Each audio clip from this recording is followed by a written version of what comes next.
When the community clinics began, they began as a radical solution to the access to justice needs of low-income communities. That radical solution of community-based legal services using a broad array of services that was developed 45, 50 years ago is still radical today. Access to justice in any society is fundamentally important.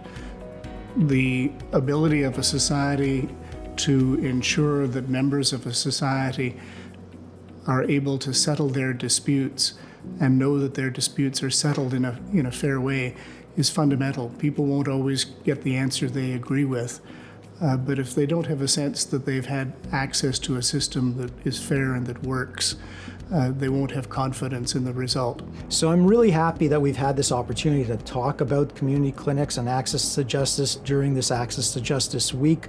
It's something that we don't get to do all that often, and I'm particularly happy that a number of people agreed to participate. When we talk about access to justice, many people are really talking about access to law. And I think it's really important to go beyond access to law and to think about how access to law can contribute to real justice for Canadians. Access to justice is more than accessing a lawyer. It is understanding how the legal system functions. It's understanding our democracy. It's respect for rule of law, ensuring that rule of law is underpinned in our democracy. And so I think for a lot of vulnerable people within our country, we need to ensure that everyone feels that they have the right to justice. The most important thing, I believe, when dealing with access to justice for individuals is the importance of those individuals knowing that they have legal rights. My name is Lenny Abramowicz. I'm the Executive Director of the Association of Community Legal Clinics of Ontario. I'm really happy to have this opportunity to talk about community clinics during this Access to Justice Week, because really community clinics were created to be the access to justice solution to the legal problems of low-income communities. In fact, when clinics began in the late 60s, early 1970s in North America, they began because there was a recognition that the legal services that existed at the time didn't really meet the needs of low-income communities, or at least not the majority of those needs. So the people who developed and came up with the idea of community legal clinics, and it's important to note that they came primarily from the community itself. It was the communities that pushed for these legal services and convinced politicians and others that they needed to be supported and funded. When the community clinics began, they began as a radical solution to the access to justice needs of low-income communities. And why was that the case? Well, there's a couple of main reasons. The first was that the fundamental principle behind community clinics is that community clinics are governed by the community itself, not by lawyers, not by bureaucrats, not by politicians, but by the communities they serve. The most obvious vehicle is through the boards of directors that govern the community clinic. And these boards of directors were made up of people from the communities they served, people who work in community agencies that serve the same clientele, clients, former clients of the service, people who actually experienced the low-income problems of low-income populations, the legal problems of low-income populations. And that governance by the local community and that accountability to the community is what so differentiates community clinics from any other legal services that exists.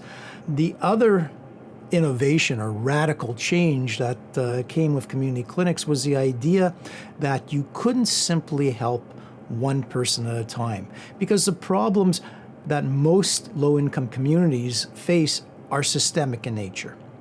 So individual solutions, simply putting Band-Aids on individual problems, would first of all be impossible to do because there were so many of them that you'd never have enough resources to do it. And second of all, the problems of these communities, the legal problems of these communities, were systemic in nature, and the only way of fixing them was through attacking those root causes in a systemic way. So clinics were set up to do the individual casework because you need to keep people together. You need to apply those bandages so people don't, or band-aids so people don't bleed to death. But at the same time, you have to attack the root causes. So clinics were specifically mandated to do outreach, community development work, law reform, test cases, in addition to the individual's advice and legal representation that clients would receive from their community clinics. In that way, it was hoped that clinics would be able to respond to the root causes of the problems that people were facing. The interesting thing was that as soon as clinics were created, people recognized this was the right solution. It was what communities wanted, and as soon as one community or two communities had these clinics set up, many others began advocating. And again, there was that same approach, that it was the community that would advocate for the services that they wanted, and ultimately governments were forced to fund these services. And it was clear right from the start that the type of work that they were doing, the systemic work, the law reform, the community development work, was exactly what communities needed and was having an impact in these communities. But the interesting thing that I don't think anybody expected back then, and that now 40 years and 45 plus years of history has shown us, is that they are also the most cost-effective way of providing services to low-income communities. As I said, you could hire 1,000 individual lawyers to do 10,000 individual cases on behalf of low-income communities across the province of Ontario, and you still wouldn't be able to scratch the surface of all the issues. But providing services in community-based clinics where sometimes you'd give somebody summary advice, sometimes you'd give people self-help kits, sometimes you would represent them on an individual case, sometimes you do systemic work or group work. That was the best way, the most effective way, and the most efficient way of providing services to these communities. And that has been proven over the years to remain to be the case, that it is both the most effective and cost-efficient way of providing services. What's interesting is that over the last 45 years of history in the clinic system, there have been numerous independent studies that have been made of community clinics and the work they do. And all of these studies recognize the value, the strength of community clinics, and the value that they provide in meeting the needs of low-income communities. In addition, these studies show that the work of community clinics in increasing both the access to justice of the individuals and increasing social justice for these communities has a tremendous effect for the entire society. In fact, it creates social inclusion because the people who are typically most marginalized in society, who are most likely to fall through the cracks, are given an opportunity to actually participate in the justice system and will have a belief that, yes, they can actually have their issues heard and that they can have trained legal representation to speak on their behalf. So it allows for social inclusion. In the absence of the community clinics, these people would be entirely marginalized. Many of them would fall through the cracks, and that would have a twofold effect. First of all, one would see that you see societies across the world where there's social exclusion and the dislocation that comes from that.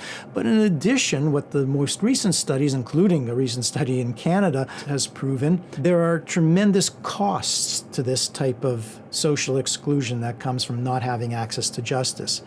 When you don't represent somebody, when someone gets cut off of social assistance, when somebody is evicted and made homeless, when somebody is unable to challenge the fact that they are being exploited at work, there are knock-on costs from that.